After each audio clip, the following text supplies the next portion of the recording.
நம்ம சேலத்துல பாரு மக்களே, சக்தி வாய்ந்த முருகன் கோயில் இருக்குது பாரு மக்களே. உங்களுக்கு நம்ம நாளா குறந்து பிறக்கையா இந்த கோயில் வந்து சஷ்டி விரதம் அந்த குழந்தையுடைய சாமி சுத்தி கோயில் சுத்தி வந்தீங்கன்னா ஒரு வருஷத்துலயே குழந்தை பிறந்ததான் பாரு மக்களே. இந்த வீடியோ நிறைய பேர் ஷேர் பண்ணுங்க மக்களே.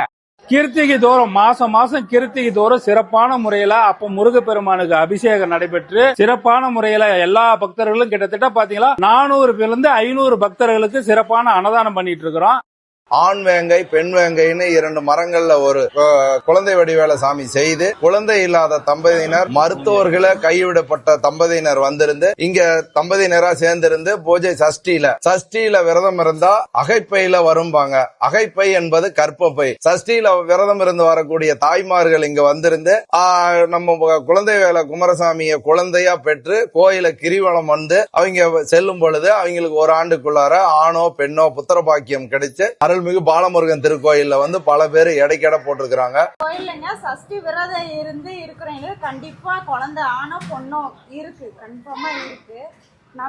நம்பிக்கை முருகன் மேல நம்பிக்கை வச்சு வரலாம். இப்படி பைபாஸ்ல இருந்து திவ்யா தேட்டரை தாண்டின உடனே நாட்டாமங்கலம் பிரிவி ரோடு, அந்த பிரிவி ரோட்ல இருந்து ஒரே கட்டு உள்ள வந்தா பாலமுருகன் திருக்கோயில் இருக்குங்க. அந்த இடத்துல வந்து அந்த கோயில் வந்து நம்ம வந்து எந்த பத்திர கோடி வந்தாலும் பூசாரி எனி டைம் இருப்பாங்க.